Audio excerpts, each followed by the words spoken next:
اذان کا وقت آ گیا، اذان سن لی آپ نے، لیکن پھر نفس نے کہا ابھی اور سو، آپ نے کروٹ لی اور کپڑا خوب ٹھیک کیا اور غین ہو گئے۔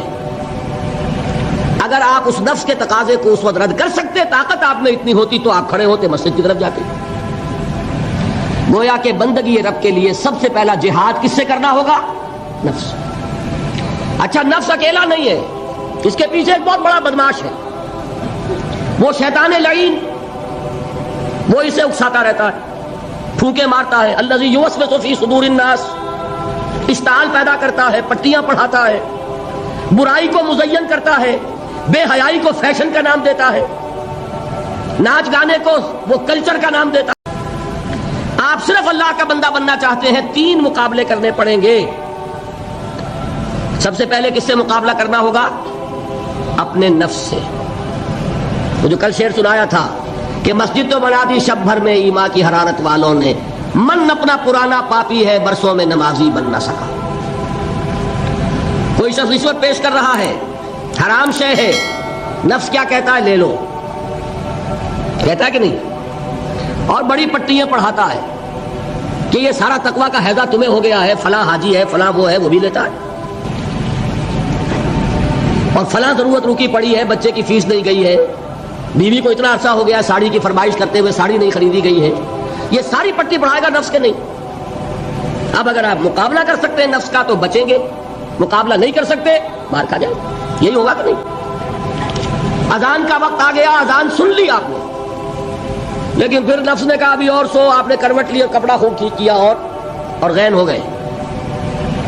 اگر آپ اس نفس کے تقاضے کو اس وقت رد کر سکتے، طاقت آپ میں اتنی ہوتی تو آپ کھڑے ہوتے مسجد کی طرف جاتے۔ گویا کہ بندگی رب کے لیے سب سے پہلا جہاد کس سے کرنا ہوگا؟ نفس۔ اچھا، نفس اکیلا نہیں ہے، اس کے پیچھے ایک بہت بڑا بدماش ہے، وہ شیطان لعین، وہ اسے اکساتا رہتا ہے، پھونکے مارتا ہے، الذی یوسوس فی صدور الناس، اشتعال پیدا کرتا ہے، پٹیاں پڑھاتا ہے، برائی کو مزین کرتا ہے، بے حیائی کو فیشن کا نام دیتا ہے، ناچ گانے کو وہ کلچر کا نام دیتا ہے، یہ سارا کچھ کر رہا ہے۔ تو اگر شیطان سے مقابلہ نہیں کر سکیں گے تو اللہ کی بندگی کر سکیں گے؟ تیسری چیز، معاشرہ بگڑا ہوا ہے، بگڑے ہوئے معاشرے کا ایک دباؤ ہے آپ پر، یہ بالکل ایسے جیسے ایک ہجوم ایک طرف جا رہا ہو تو ادھر جانا آسان اور مقابلے میں جانا بہت مشکل، زور لگانا پڑے گا نا۔ تو معاشرے کا رخ کچھ اور ہے، آپ کا رخ کچھ اور ہے، معاشرہ نہ خدا کو جانے نہ رسول کو جانے، آپ چاہتے ہیں اللہ اور اس کے رسول کے حکم پہ چلنا، کشمکش کرنی پڑے گی کہ نہیں؟ بہت پیارے ہیں وہ مصرے، زمانہ بات و نہ سعادت تو با زمانہ ستیز، زمانہ تمہارے ساتھ اگر موافقت نہیں کر رہا، زمانے سے جنگ کرو۔ اور بے غیرت اور بے حمیت اور بودے اور بزدل اور کچے لوگوں کا اصول کیا ہے؟ زمانہ بات و نہ سعادت تو با زمانہ بساز، زمانہ تمہارے ساتھ موافقت نہیں کرتا، بھائی تم زمانے کے رنگ میں رنگے جاؤ۔ آسان راستہ کون سا ہے؟ زمانہ تمہارے رنگ میں نہیں آتا، تم اس کے مطابق ڈھل جاؤ، کوئی تکلیف ہوگی؟ اور زمانہ تمہارے ساتھ اگر موافقت نہیں کر رہا، تم زمانے سے لڑو، تکلیف آئے گی کہ نہیں؟ 3 جہاد کرنے پڑیں گے تو انسان اللہ کا بندہ بن سکے گا۔ بات سمجھ میں آئی؟ اسی لیے جب پوچھا گیا حضور سے ای الجہاد افضل یا رسول اللہ، اے اللہ کے رسول سب سے افضل جہاد کون سا ہے؟ آپ نے فرمایا ان تجاہد نفسک فی طاعت اللہ، سب سے افضل جہاد یہ کہ اپنے نفس سے جہاد کرو، کشمکش کرو، مقابلہ کرو، تاکہ اسے اللہ کا مطیع بناؤ۔ یہ جہاد ہے افضل الجہاد۔ پہلے میں نے کہا تھا پہلی منزل سب سے اہم، تو جو پہلی منزل کا جہاد ہے وہ افضل الجہاد، بالکل 2 اور 2 4 کی طرح کی بات ہے۔ اور اسی کو کہا گیا جہاد اکبر۔ جب آپ غزوہ تبوک سے واپس آئے ہیں، آپ نے فرمایا مسلمانوں یہ نہ سمجھنا جہاد ختم ہو گیا، رجعنا من الجہاد الاصغر الى الجہاد الاکبر، وہ تو چھوٹا جہاد تھا جو ہم کرنے گئے تھے کافروں سے خلاف، یہ بڑا جہاد ہے جو مدینے میں رہ کر ہوگا، ہر آن ہوگا، وہ تو کبھی ہوتا ہے کبھی نہیں ہوتا، یہ ہر وقت ہوتا ہے، ہر صبح ہوتا ہے، ہر رات ہوتا ہے، ہر شام ہوتا ہے، ہر لحظہ ہوتا ہے، ہر وقت کشمکش ہے خیر و شر کی، حلال اور حرام کی، صحیح اور غلط کی، زمانے کی روش اور دین کا تقاضا ٹکرا رہے ہیں۔ آپ اگر اس راستے پر پہلا قدم رکھیں ایک عزم کے ساتھ تو ہوش ٹھکانے آ جائیں گے۔ دن میں تارے نظر آئیں گے، 14 طبق روشن ہو جائیں گے کہ دین کا نام لینا آسان ہے، چلنا بہت مشکل ہے۔ چمی گویم مسلمانم بے لرزم کے دانم مشکلات لا ادارہ۔ یہاں پر بھی نوٹ کیجئے کہ یہ 3 اس کے مرحلے ہیں جو منہج انقلاب نبی میں ہم نے واضح کی۔ طاقت کے ساتھ طاقت، پنجہ آزمائی۔ پہلا مرحلہ صبر محض ہے، پرسیکیوشن کو جھیلو، برداشت کرو، صبر کرو۔ نغمہ ہے بلبل شوریرہ تیرا خام ابھی، اپنے سینے میں اسے اور ذرا تھام ابھی، منتظر رہو، وقت آئے گا ہاتھ کھول دیے جائیں گے۔ دوسرا مرحلہ ایکٹیو ریزسٹنس، آگے بڑھو، للکارو، چیلنج کرو، اقدام کرو۔ آخری مرحلہ پھر تصادم، جان دینے کے لیے میدان میں آ جاؤ، یہ قتال ہے۔ اسی لیے میں نے ایک مرتبہ تقریر کی تھی منبر میں، پہلی مرتبہ مجھے یاد ہے، میں نے یہ 9 منزلیں بیان کی تھی۔ 8 منزلیں جہاد ہیں، 9ویں منزل جا کر قتال بنتی ہے۔ پہلی منزل پر 3 جہاد تھے نا، نفس سے، شیطان سے، بگڑے ہوئے معاشرے سے۔ دوسری منزل پر دعوت و تبلیغ بالحکمہ بالموعظہ جدال احسن۔ تیسری منزل پر صبر محض، ایسے ریزسٹنس، اقدام، چیلنج، ایکٹیو ریزسٹنس۔ 8 منزلیں جہاد، اور 9ویں منزل ان اللہ یحب الذین یقاتلون فی سبیلہ صفا کانہم بنیان مرصوص۔ گویا جہاد کی پہلی منزل مجاہدہ مع النفس، اور آخری اور 9ویں منزل قتال فی سبیل اللہ۔ واضح رہے کہ اسی کا منفی پہلو ہجرت ہے۔ بہت اہم بحث شروع ہوئی۔ جیسے اسلام کا منفی پہلو اطاعت کا تقویٰ ہے، حکم مانو، حکم پر عمل کرو، اطاعت، نافرمانی سے بچو، بات تو ایک ہی ہوئی۔ جہاد کا منفی رخ ہجرت ہے۔ اللہ کی بندگی کرنے کے لیے معاصی سے ہجرت کرنی ہوگی، حرام چیزوں سے ہجرت کرنی ہوگی۔ اسی لیے سوال کیا گیا ای الہجرت افضل یا رسول اللہ؟ جواب کیا تھا؟ ان تہجر ما کرے ربک، سب سے افضل ہجرت یہ ہے کہ ہر اس شے کو چھوڑ دو جو تمہارے رب کو پسند ہے۔ اسی لیے تنظیم کے عہد نامے میں جب اللہ کے ساتھ معاہدہ ہے، انی واحد اللہ، نمبر 1 کس بات کا معاہدہ؟ ان احجر کل ما یکرہہ، ہر اس شے کو چھوڑ دوں گا جس کو وہ پسند نہیں کرتا۔ واضح رہے کہ اسی کا منفی پہلو ہجرت ہے، چنانچہ اس کی بھی پہلی منزل ان تہجر ما کرہ ربک ہے، اور آخری یہ کہ اقامت دین کی جد و جہد میں وقت آنے پر گھر بار، مال و منال اور اہل و عیال کو چھوڑ کر نکل جایا جائے۔ اس کی بھی نیت ہونی، تیاری کیجیے نفسیاتی طور پر۔ آج بھی جائزہ لیجیے، اتنی گرفت تو نہیں ہے کہ کبھی پکار آئے اور بلایا جائے اور یہ بندھن مجھے باندھ کر رکھ لیتے۔ اگر ایسا ہے تو یہی تو خطرہ ہے۔ پھر آگے جا کر جو ہفتے اعمال کرانا ہے ابھی چھٹی کرو، سب کچھ کرنا اور پھر ہفتے اعمال کرا لینا۔ آپ کو معلوم ہے جنہوں نے ہجرت نہیں کی تھی، سورہ نساء میں کتنی اہم بحث آئی۔ تو ہجرت، لیکن یہ کہ پورے لیول کے اوپر غلط خیالات ذہن سے نکالو، غلط نظریات نکالو، ہجرت ہے۔ غلط صحبت کو چھوڑو، ہجرت ہے۔ نخلا و نطر کو من یفجرک، ہجرت ہے۔ دوستیوں کو چھوڑو، ہجرت ہے۔ محبتوں کو کاٹو اس تلوار سے، ہجرت ہے۔ تو جیسے جہاد، جیسے سانس ہے اس کی آمد و شد، آنا اور جانا، اسی طرح جہاد اور ہجرت ہے۔ کچھ لوگ جو ہے وہ اصطلاحی مفہوم لے کر اور نہ معلوم کہاں سے کہاں، جب نیت میں فتور ہو، کام چوری ہو تو خوہ بدرہ بہانا ہے کسی آپ۔ جہاد اور ہجرت لازم و ملزوم، ایک مثبت ایک منفی، کرنٹ چل ہی نہیں سکتا، ایک پازیٹیو وائر ایک نیگیٹو وائر۔ جہاد کی پہلی 2 منزلوں کے لیے اصل آلہ و ہتھیار قرآن مجید ہے۔ نفس سے جہاد کریں گے، کس شے سے؟ کیسے ماریں گے نفس کو؟ اس کو پاک کرنا ہے کس سے؟ قرآن سے۔ یا ایھا الناس قد جاءکم موعظۃ من ربکم وشفاء لما فی الصدور۔ شیطان سے لڑو گے کس تلوار سے؟ کشتن ابلیس کار مشکل است، زاں کہ او گم اندر آماق دل است، خوشترا باشد مسلمان اشکنی، کشتہ شمشیر قرآن اشکنی، جاہدہم بہی جہادا کبیرا۔ دوسری منزل قرآن، تذکیر قرآن سے، تبشیر قرآن سے، انذار قرآن سے، دعوت قرآن کی، تبلیغ قرآن کی، وہ سارا برکت و محور اس کا. اوحی الی ھذا القرآن لانذرکم بہ ومن بلغ فلقد یسرناہ بلسانک لتبشر بہ المتقین وتنذر بہ قوما لدا. نفس کے خلاف جہاد کرنا ہے، ومن اللیل فتہجد بہ نافلۃ لک. دعوت کے لیے غلط نظریات کا انکار کرنا ہے قرآن کے ذریعے، ایمان کا اس بات کرنا ہے قرآن سے ہوگا. نور یہ ہے، اندھیاروں سے یہ نکالے گا. لِيُخْرِجَكُم مِّنَ الظُّلُمَاتِ إِلَى النُّورِ فَآمِنُوا بِاللَّهِ وَرَسُولِهِ وَالنُّورِ الَّذِي أَنزَلْنَا وَجَاهِدْهُمْ بِهِ جِهَادًا كَبِيرًا. مکی دور کی شمشیر قرآن اتر کر ہرا سے سوئے قوم آیا اور ایک نسخہ کیمیا سا. جہاد کی پہلی دو منزلوں کے لیے اصل آلہ و ہتھیار قرآن مجید ہے، یعنی جہاد بالقرآن.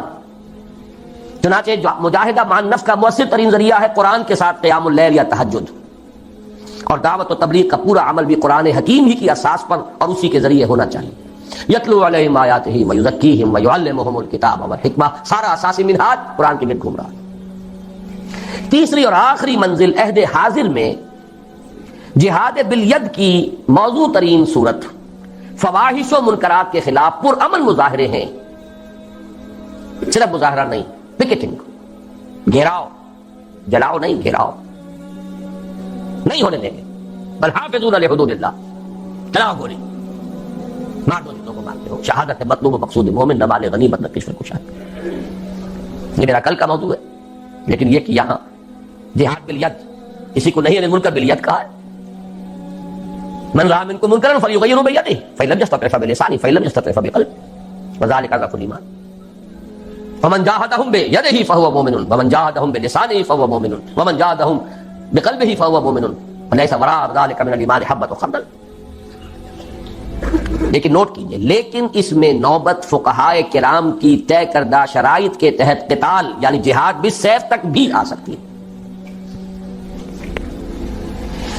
اس کو یہ سمجھ لینا کہ یہ سرے سے اب دائرے سے خارج ہو گیا، یہ تو قادیانیوں کا خیال ہے، اور بالفعل ہمارے بہت سے علماء اسے خارج کیے بیٹھے، بڑے بڑے مفکرین خارج کیے بیٹھے. بعض لوگوں کو یہ مغالطہ لاحق ہو گیا ہے فاسق و فاجر حکمرانوں کے خلاف خروج نہیں ہو سکتا. یقیناً بعض ایسی احادیث ہے، لیکن دوسری احادیث بھی موجود ہے. جب ایک ہی حدیث سے آپ سارا مسئلہ نکالیں گے تو بڑی گمراہی میں آ جائیں گے. من قال لا الہ الا اللہ دخل الجنہ، یہاں تو ایمان بالرسالت بھی ثابت نہیں ہوتا. جس نے کہا لا الہ الا اللہ جنت میں داخل ہو جائے گا، لیکن آپ پورا مورچہ لگاتے ہیں کہ نہیں نہیں، ایمان بالرسالت لازم ہے، ایمان بالآخرت لازم ہے، ایمان بالقرآن لازم ہے، پھر اس کے عملی تقاضے لازم ہیں. تو اس کو بھی اچھی طریقے سے سمجھ لیجئے. قتال اور فساق و فجار حکمرانوں کے خلاف طاقت کا استعمال، لیکن اس کی شرائط ہے. امام ابو حنیفہ جن کو میں سید الفقہاء سمجھتا ہوں، انہوں نے اس کے لیے واضح طور پر کہا کہ نہیں المنکر اگر زبان سے مؤثر نہیں ہو رہا تو فبالسیف، تلوار، لیکن اس کے لیے طاقت اتنی بہم پہنچ چکی ہو. یہ نہیں کہ 4 آدمی اکٹھے کیے 4 کو مروا دیا، پھر آگے چلے، پھر 10 کو اور اکٹھے کیے 10 کو مروا دیا.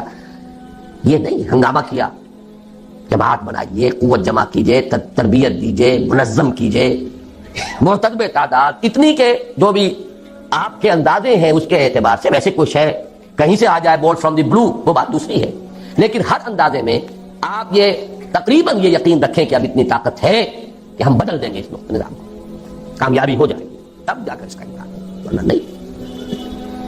ٹیررزم جو ہے جو چل رہا ہے آج کل، ادھر حقیقت جہاد اور قتال کو بدنام کرنے والی چیز ہے، لیکن یہ کہ اس کو خارج کر دینا اس کی غلط ہے. اس میں نوبت فقہاء کرام کی طے کردہ شرائط کے تحت قتال یعنی جہاد بالسیف تک بھی آ سکتی ہے. یہ ہے جہاد کی بحث. پہلا جو لازمی تقاضا ہے ان 3 فرائض کے لیے وہ ہے جہاد. دوسرا لزوم اجتماعیت، اجتماعیت کا لزوم. اس میں بھی درجے ہوں گے، کسی جگہ یہ مستحب ہوگا، کسی جگہ یہ مفید کہہ لیجئے، ممد کہہ لیجئے، کسی جگہ لازم ہوگا. ہر وقت ہر حال میں لازم نہیں. فریضہ اول کے ضمن میں صرف صحبت صالح، کونوا مع الصادقین.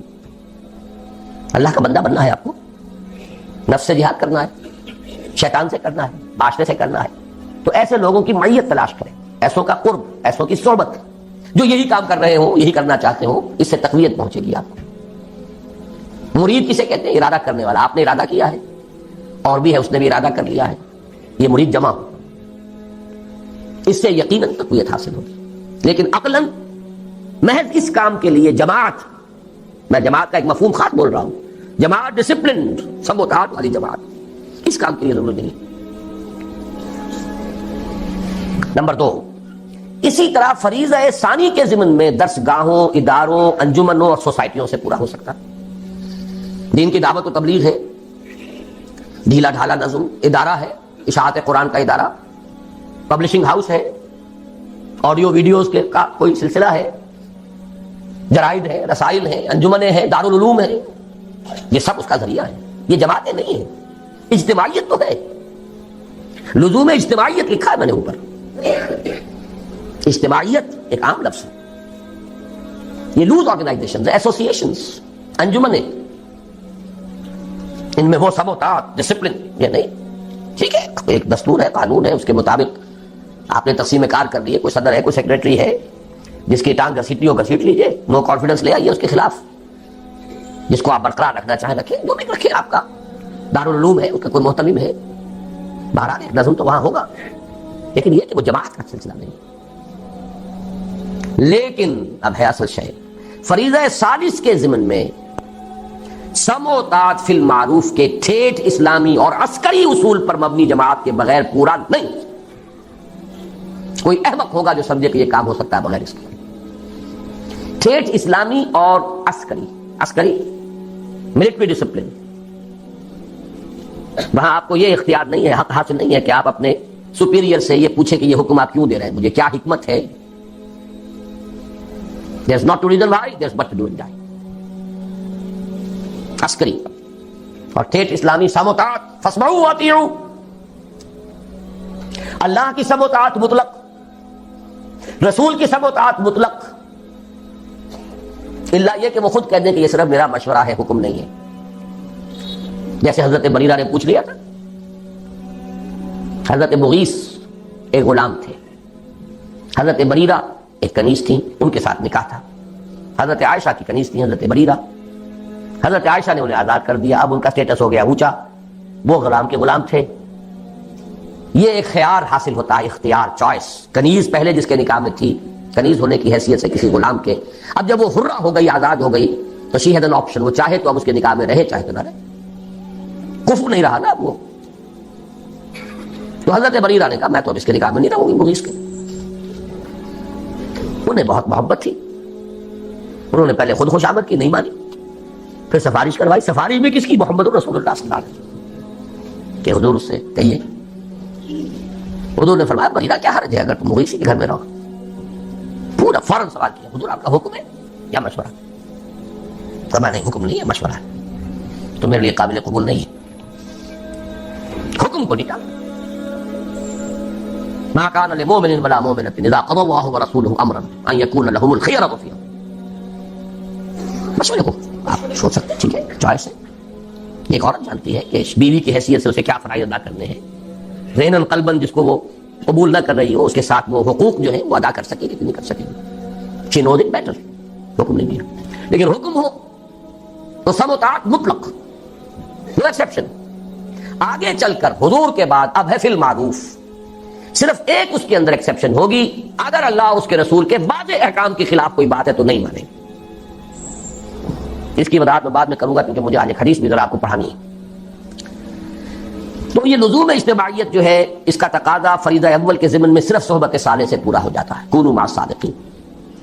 سیکنڈ لیول پر درس گاہوں، اداروں، انجمنوں اور سوسائٹیوں سے پورا ہو سکتا ہے. سم و طاعت والی جماعت ضروری نہیں. لیکن فریضہ ثالث کے ضمن میں سم و طاعت فی المعروف کے ٹھیٹھ اسلامی اور عسکری اصول پر مبنی جماعت کے بغیر پورا نہیں ہو سکتا. یہی مراد ہے حضور کے ان الفاظ مبارکہ سے، آمرکم بخمس بالجماعت والسمع والطاعت والہجرت والجہاد فی سبیل اللہ. آپ یہ بھی کہہ سکتے ہیں میں نے پورا جو ہے یہ 2 گھنٹوں میں صرف اس حدیث کا درس دیا ہے آپ کو. جہاد اور ہجرت جڑے ہوئے بریکٹڈ، سم و طاعت جڑے ہوئے بریکٹڈ، جماعت پلس بریکٹ شروع، سم جمع طاعت بریکٹ بند، جمع بریکٹ شروع، بلکہ ضرب، یہاں جمع نہیں ضرب، بریکٹ شروع جہاد پلس ہجرت بریکٹ بند۔ اس حدیث کو یوں ذہن میں رکھیے، جماعت کون سی؟ سم و طاعت والی، یہ لازم و ملزوم ہے، بریکٹ ہے، سنو اور مانو۔ یہ کس لیے ہے؟ ضرب دینا ہے اس کو، وہ ہے ہجرت و جہاد۔ آمرکم بخمس بالجماعت والسمع والطاعت والہجرت والجہاد فی سبیل اللہ۔ تیسرا لزوم بیعت، تو نماز کے لیے وضو کے لیے پاک پانی۔ بیعت جو ہے، ایک تو ہے بیع، وہ تو اللہ سے ہوئی، جان و مال اس کے حوالے، جنت حق کے امیدوار ہے۔ ایک ہے بیعت کسی انسان کے ہاتھ پر، وہ انسان رسول بھی تھے تو انسان تھے، ان کے ساتھ بیعت سم و طاعت مطلقاً۔ اب آپ کے بعد جو انسان ہے غیر معصوم ہے، چاہے وہ ابو بکر ہو، ان کے ساتھ سم و طاعت فی المعروف، بالکل میتھمیٹیکل سمجھیے ان چیزوں کو۔ لیکن بیعت کے ضمن میں بھی ایک ہی طرح کا تقاضا نہیں، تینوں لیولز پر کچھ فرق ہو جائے۔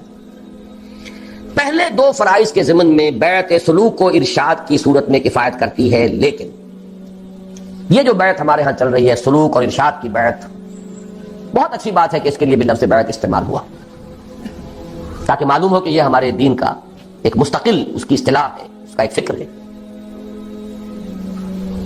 اور وہ بیعت عقبہ اولا کے ساتھ میں سمجھتا ہوں کہ اس کا ربط اور تعلق ہے۔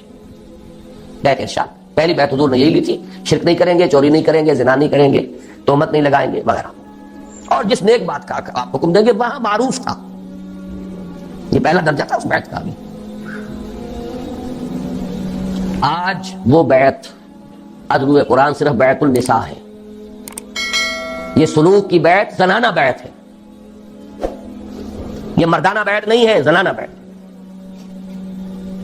غور کر لیجیے اس کو، قرآن حکیم نے وہی الفاظ دیے ہیں، حالانکہ سورہ ممتحنہ سن 6-7 میں نازل ہو رہی ہے، بیعت عقبہ اولا سن 10 میں، سن 10 نبوی، ہجرت سے 1.5-2 سال قبل لی جا رہی ہے، ایک فصل ہے 8-9 برس کا، لیکن وہی الفاظ جو بیعت عقبہ اولا کے تھے وہی قرآن میں آئے، بیعت النساء، یہ زنانہ بیعت ہے، مردانہ بیعت نہیں ہے۔ مردانگی تو چاہیے، وہ میدان میں جب آنا ہے، مردانہ بیعت وہاں درکار ہے، وہ فرض خواتین پر نہیں،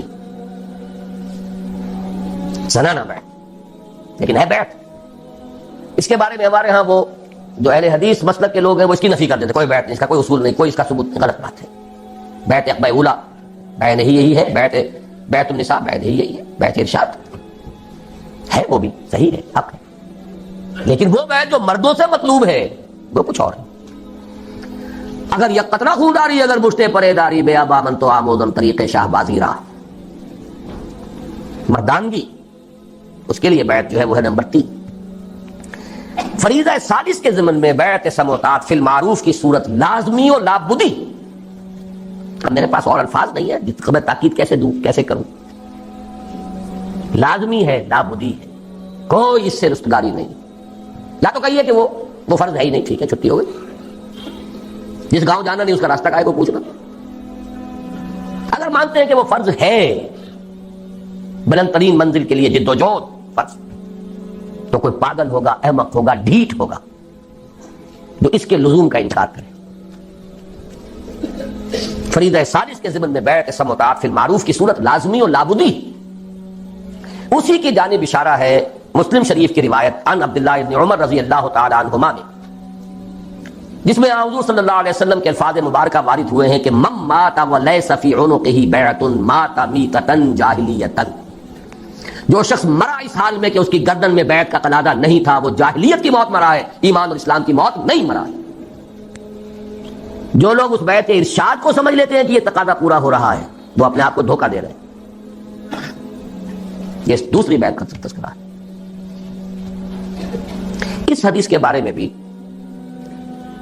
میرے جو الفاظ تھے اوریجنل ان میں نے تھوڑا سا اضافہ کیا، اس پر اصل میں مجھے متنبہ کیا تھا مولانا سید حامد میاں رحمۃ اللہ علیہ نے، جو ہمارے مستشارین میں سے تھے تنظیم کے. وہ چونک گئے اس کو دیکھ کر. یہ آپ جس طرح اس کو لازم قرار دے رہے ہیں، یہ مفہوم تو ہمارے بزرگوں اور اسلاف میں سے کسی نے بیان نہیں کیا کہ اس معنی میں یہ بیعت جو ہے لازم ہے. میں نے انہیں ایک جواب دیا بڑی ٹیکنیکل ٹرمز میں. مولانا عصمت اللہ صاحب سمجھیں گے اس ٹیکنیکل ٹرمینالوجی کو.